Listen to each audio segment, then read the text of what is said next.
everybody. We are here tonight. This is our panel discussion about dating in the Christian world. And I'm here tonight with Amber and Gracious and Matthew. And we're just going to have a good fun time. All right, you guys can unmute and introduce yourselves. Amber, I see you unmuted first. So you want to just say like your name and maybe your church affiliation, all that. Okay. My name is Amber Pleasant. I am non-denominational Christian. I am a single young adult in the Dallas area. All right. Gracious, you want to go ahead? All right. Yeah, I was going to say, I guess ladies got the ball right now. I'll pick it up. My name is Gracious. I am a Seventh-day Adventist and also unmarried. I'm not going to say single because I am in a relationship, but what else? Well, that's fine. That's fine. Matthew, and who are you? So my name is Matthew. I'm also non-denominational Christian, single young adult here in Dallas, and young adult leader. And I'm Reggie. I'm a young adult that attends Grace Temple in Fort Worth. All right, guys. So first question: what does singleness? How do you define it in this generation? I would say for this generation, I would say unmarried. I would consider that as being single. You are not single when you are married. I can agree with that. I would say singleness now, how that looks is basically like you're not in a committed relationship, and you're either not interested in it or you're interested and you can't find someone compatible or whatever. Basically, single to me is either you're not in a committed relationship. That's what I would say. Like you're like officially like together. That's when I feel like you're not. That would be my definition. I think that there's a couple of different definitions, right? Like there's the world's definition, which is not in a commitment, right, with someone. There is the legal definition, which is just not married, because even if you are engaged, even if you are dating somebody, on your tax papers, you still have to write it's single. And then there is like, the church's definition, which is like the single means that something's wrong with you. I don't know. So, or like you are like in some kind of transitionary state, and I would like to propose that single can, in the way that God created it, just means like one whole piece. Like when God created Adam and Eve, he made one whole man. And then he later divided him, but when he was single, he was whole, So. Do you guys think that a lot of people, the older people, the married people, see us like we're not complete because we're single?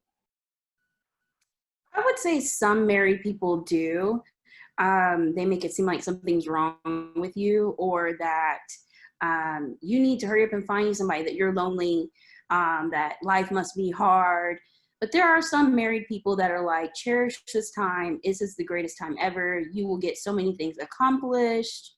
There are also some married people that are like, you know what, take your time, don't worry, your time will come, or they'll say, just be content. Some married people wish they were single.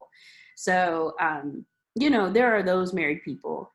I would say the ones that are telling you to enjoy this time are the best ones to be around, versus the ones trying to set you up and trying to make you feel like there's something wrong and try to guilt or shame you.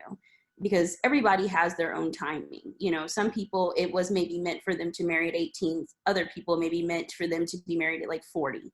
So, you know, you have to understand that everybody's time is just different.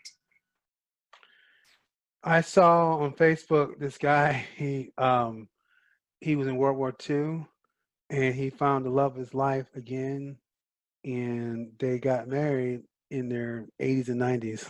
Mm-hmm. I prefer not to wait that long. Don't we all? Yeah, and also I wanted to throw this out to you guys. There's a website called Elite Singles, and they deal with Christian dating. I wasn't aware they were a Christian site until just today, but they had like 7 rules that most modern Christians look at. First one is called, instead of godliness, look for growth in your partner's faith. How would you guys define that? I would say like growth in their faith is, are they intentional in their daily habits to actually seek out a relationship with God? Like, are they intentional in their walk with God, or are they just going to church on the weekend? Are they just going when they feel like? Are they really like? How it might look in a relationship is like you're having Bible studies together, or they're constantly like their mindset is on their walk with God is the most important thing that they have going in their life, because that's the way it should be. And then they're applying on a daily basis practical steps to actually grow their walk with God. Like they're in communion with Him, like they're reading their Word, they're praying, things like that. Like they're committed to Him, and they're not just showing up out of convenience or when they feel like it or whatever. So that's what spiritual growth to me comes out of your daily habits. And so like looking at their habits, and you can kind of see their habits, you know, out of the abundance of the heart the mouth speaks. So what they post on social media will reflect their spiritual walk. Mm-hmm. What they say in person, you know, will reflect their spiritual walk. And when you see that, then you'll also kind of get a good understanding where their standards are.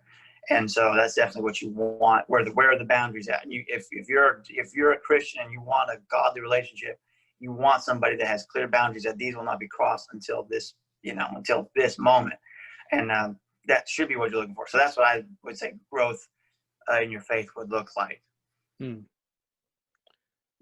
I love that statement as like something to look for, because a friend of mine actually said something similar this last week, and it was like really a paradigm shift for me, or just like a profound thought. She said a lot of times in the Christian church we look at godliness as a personality trait, and it's not something that that is innate, that we're born with. It's a journey, it's a process that we all, you know, have to embark on.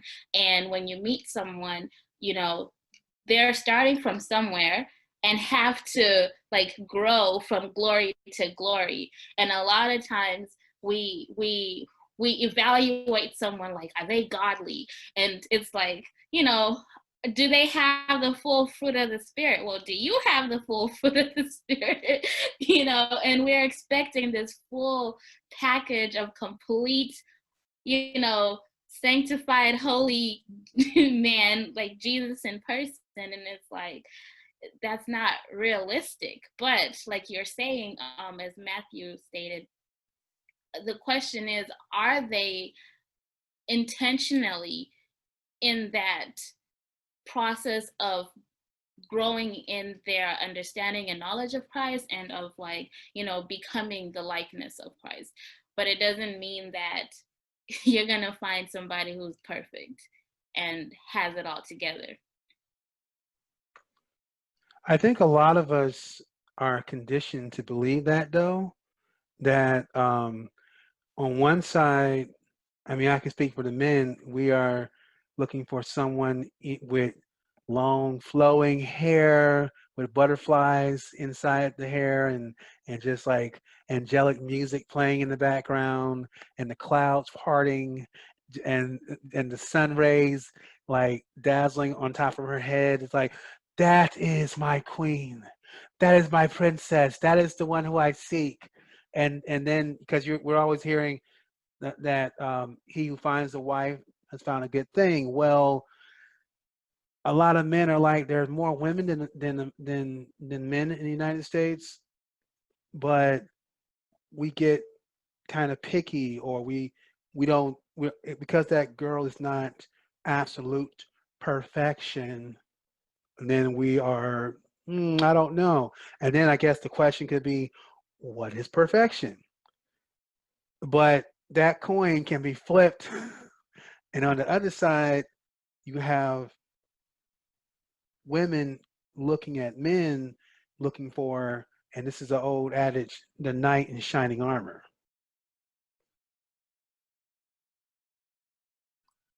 Yeah, I think that a lot of times we're sold these images of perfection on both ends. Kind of like you said, the knight in shining armor, the woman with the flowing hair. That's just the complete example of purity. And, nobody's perfect. That's just what it is. Our world is fallen. We are sinners, and I think that a lot of times we look for these things and we end up disappointed versus, looking at and seeing, is this person, are they self-aware enough to know that they have issues? Are they self-aware to know where they're struggling spiritually? What are they doing as far as, kind of like Matthew said, their habits? What are they doing every day? It's easy to mask godliness. It's very easy to put that outward, appearance of, I'm godly, versus, if you look at every day what you do, every day what they're doing, that tells you about that person, and having conversations with them to know their habits, their behaviors.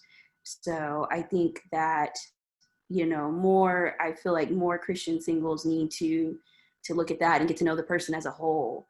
And that's why I think a lot of people suggest being friends with people before you have a relationship, because then them, then okay, can I live with this, versus my expectation was this perfect woman or this perfect man, and they're not, they're just not. Yeah, no, you're not wrong. And that was another question on that site. They were talking about the blossoming of relationship through friendships. And I would say from my experience and from stories I've heard, that's more easier said than done in the Christian body. Whereas that knight in shining armor applies to male friends too.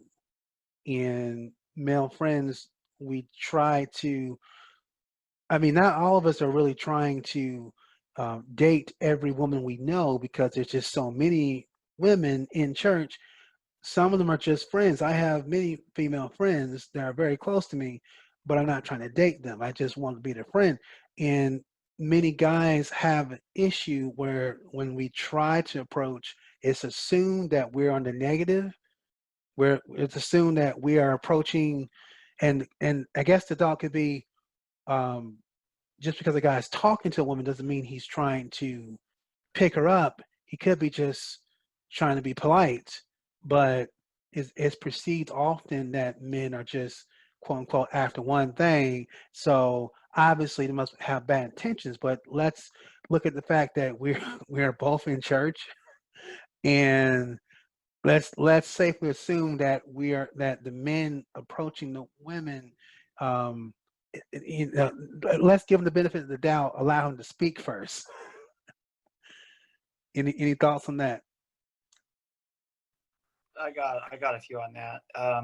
As a guy, I can relate to that because there's a couple things that keep men from.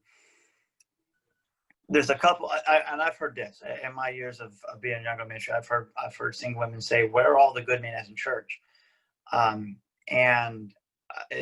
they're kind of crying out like, "Why am I not being approached in church?" They'll say that, but then later on they'll say, "But I don't come to church to be approached." So I'm like, okay, so do you want it or don't you? It's kind of like one of those, like, they don't. You're like, what do you want? But as a guy, a lot of times, particularly if they're the guy that, women want. He's in church. He's been raised in church. He's committed. He's all in. One reason why a lot of guys don't talk to women or approach is not out of fear of, in as much of them being rejected by a woman. It's that they don't want to be micromanaged by, I saw you talking to so and so. So it's assumed, and I've been here. I know a lot of guys that have been in this position, that when you talk to a woman or are seen talking to a woman, you're single, she's single, then all of a sudden here come all the, the hovering hummingbirds that just are like, oh, so I saw you talking to Jane over there, like, and they got you married off in like 2 weeks, like, oh, then if you're talking to Susie over here, you're like, you're breaking her heart, and now you're perceived as somebody who's talking to all the women, and now you're the player of the church because you're just talking to everybody, because the only way you can talk to somebody in church is for that to be the reason. And I think that kind of comes from this Oneitis mindset, the one, and we can revisit that later, but there's just, I call it Oneitis. Like there's just this one person, and we can kind of talk about that later. I don't want to take too much, but that's my thought. Right. Well, one thing about all of that is I personally feel like a singles ministry where people are intentional about their approach to individuals would help. Unfortunately, there's a stigma connected to singles ministries, and people just don't like joining them, or they don't support them because they're seen as desperate or whatever. But if there are individuals who would like to find someone who is Christian, who they want to speak to on that level, and there's a Christian environment for that, it should be supported, although there, like I said, there is a stigma attached to it. Well, I think that the stigma attached to it is that it's assumed that if you're joining the singles ministry, then you're joining looking for someone. I would actually encourage singles ministry not to simply focus on dating or bringing couples together, but really helping people realize and recognize the blessing of the opportunity that they have, like, while being single. It's personal growth, like you talked about. What is godliness? Well, godliness doesn't only happen with somebody else, right? Like, you have to begin that journey for yourself. So I feel like with the ministries that are in church are supposed to be helping people thrive in the state that they are. Whether if it's family ministry, help families thrive as a family unit. If it's children's ministry, help children thrive as a child in their childhood. And so even with single ministry, I feel it should be helping singles thrive in their singleness. Now, when you are thriving, you may attract somebody else in that process that's on the same level as you, that you may want to, then move it over. But it's just kind of like this, people think that automatically, if you're going to a singles event, that you're going there looking, and if I know for women, we're taught not to look, right? So then it's kind of like, well, I don't want to be seen signing up for that because I'm like desperate or something, or people assume that I'm here looking for someone, or the one, like you said, Matthew. But it shouldn't, that I feel like that pressure should be taken away. Dating in a Christian church is almost oxymoronic because what happens is people want you to find someone, then they don't want you to talk about it, be seen doing it. And then for us guys, many of us like, well, we'll just leave and get a woman who doesn't attend church. And we'll get and then, I mean, we can talk about that, but we also have situations when people don't recognize the woman and they're like, where do you find her at? So, hey, I didn't find no one here, so I went outside, and then I found this person who they may not even be a Christian, unfortunately, because that's just the way it happened. I think with young adult ministries, I've seen two different extremes. So there's one extreme where it's like, it's almost discouraged that you don't date. It's almost like they scare you about marriage. And they're like, it's so hard. It's so hard. And, it's not going to be good, which obviously it's not going to be perfect all the time because you have two, like I said, imperfect people and their life is hard sometimes. So, it's almost like they scare you. And then there's the other extreme where it's like they push you towards it. And I think that sometimes there has to be a healthy balance. And I've only seen one instance where it was a very healthy balance where they encourage people to find wholeness, to get help if you have some issues, if you have some hurt, to grow spiritually. And also, too, they kind of help you if you are wanting to do a courting process with someone. It was a very healthy, safe environment for it. And I think there has to be a really good balance. I think right now with the church, we have two different extremes. So I think that if there's a good balance, I think it can be something that's really helpful and long lasting because people will find what they need. Because there's some single people who don't want to get married and don't want to hear about dating all the time. They just want to grow in Christ and they just want to live life like Paul. And, fabulous, great for you. And then there's some people that want to be like the amazing wife, the amazing husband, and they want to learn all about that. So it's like you have to find the balance as to how to cater to all those people, and especially different age groups, because what it looks like for somebody who's in their 20s is different for somebody in their 30s. And for even especially for people that are 40 and up, it's way different. So I think there's that aspect too. And I think a lot of churches are trying, and some are, like I said, some are still stuck in the old school ways of, well, you're damaged because you haven't married by this age, you're just a leftover, and then there's some that are like, get married now, So I think there's that. Yeah, I have this scenario, I call it the complete cake. And the scenario is like this: if you ever made a layer cake, you know that the layer cake has to be baked in 2 tins or 3, 4, however many layers you want to have. The layers have to be baked, and typically a layer cake is two cakes on top of each other. Well, as a Christian who wants to have a marriage, you're looking for you to be fully baked through, and you want your significant other to be baked through. What you don't want is for that person to not be fully done and to have a soft center. And when you put those two together, the cake becomes lopsided. Mm.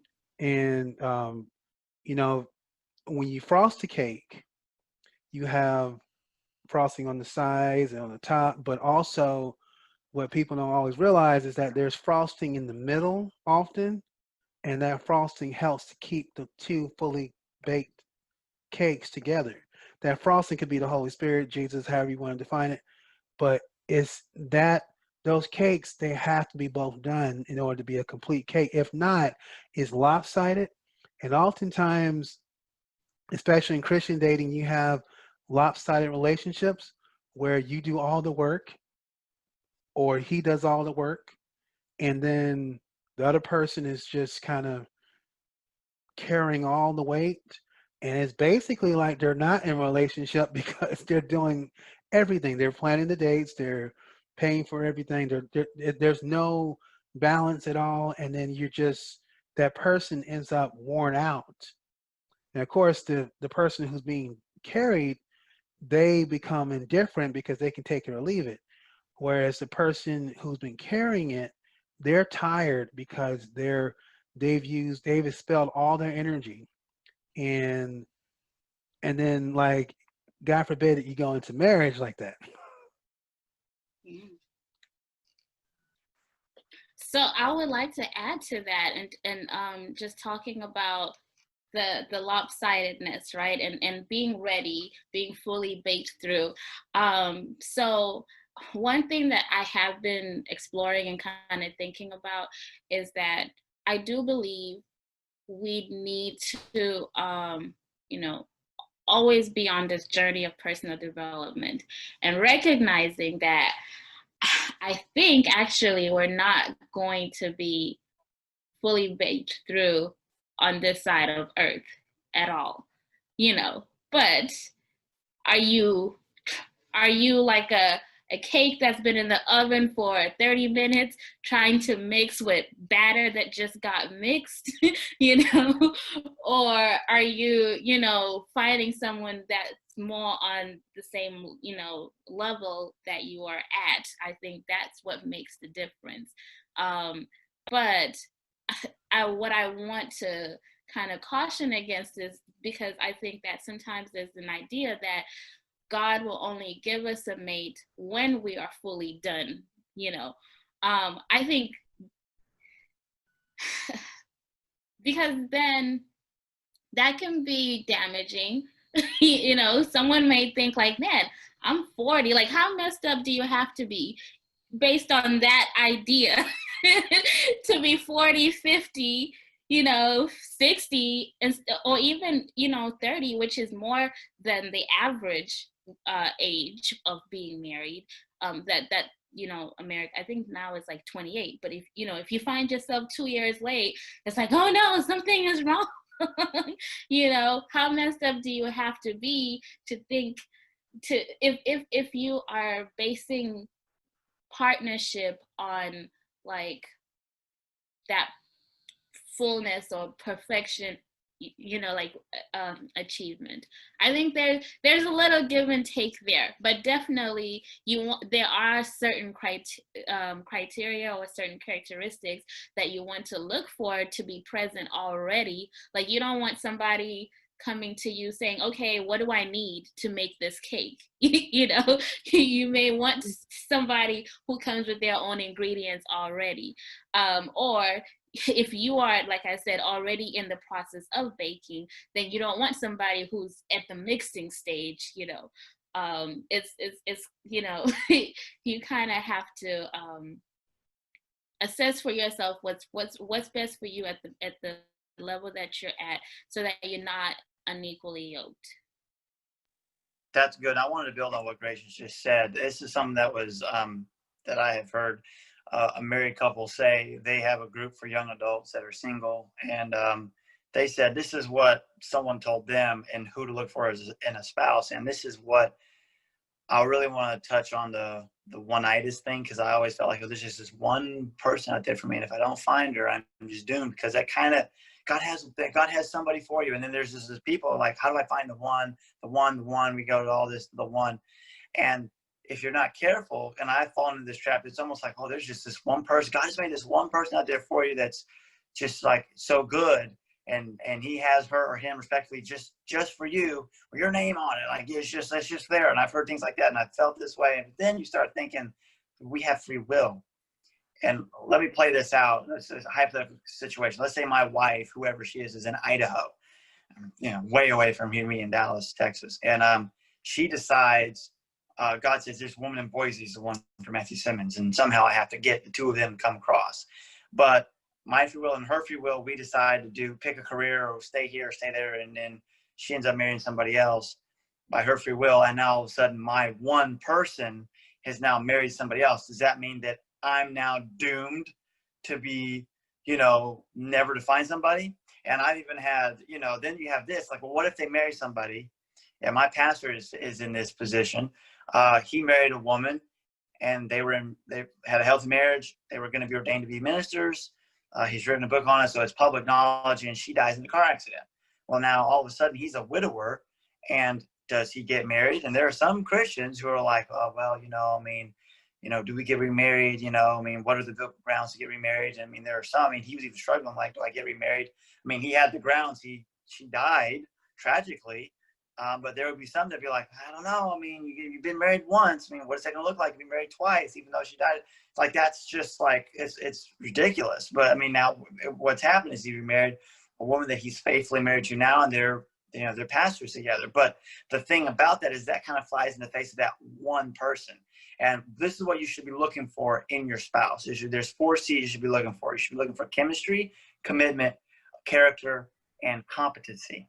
Are they competent? So basically, I'm just going to run through those. Chemistry. Do you get along together? Are you physically attracted to them? Is your personalities, do they go well? Are you equally yoked, not only in your walk, but in your purpose? Do both of you come alongside each other and complete each other's purpose? And do you fulfill each other's destiny? Is there that chemistry, or is there that like you're attracted to them in every way, shape, or form? Commitment. Are they committed in relationships outside of that relationship? How's the relationship with their employers or their employees? And necessarily, how is their relationship with their friendships? Do they have friendships for long periods of time? Or are they constantly, like, oh, this person, they're always leaving friendships, at the drop of a hat because of some offense that happened? Or are they constantly leaving churches or jobs like every 6 months? That's a problem. There's something that they have a hard time committing to something long term. So are they a committed person to relationships outside of your relationship? What's their character like? How do they treat people? Do they treat people? Do they do the right thing for the right reason? That's one thing my pastor says all the time: do the right thing for the right reason. Do they treat everybody the same? From like whether they're a billionaire or a homeless person, do they treat them the same with respect and dignity? Look at their character. How do they treat people? How do they treat their parents, if that applies? How do they treat how do they treat different people? And then competency. Can they take care of themselves? And this is a big thing. Like, do they have their finances in order? Do they have, by that, I don't mean like, are they like financially independent and they like they're just like a millionaire, but do they have a job? Can they keep a job? Can they pay their bills? Can they support themselves? These are all important things. And so when you find that person, they might not look the way you thought they would look. They might look the way you thought they would look. But what I see right now is we have a lot of people, they're looking for the one person that fits what they think that they'll look like.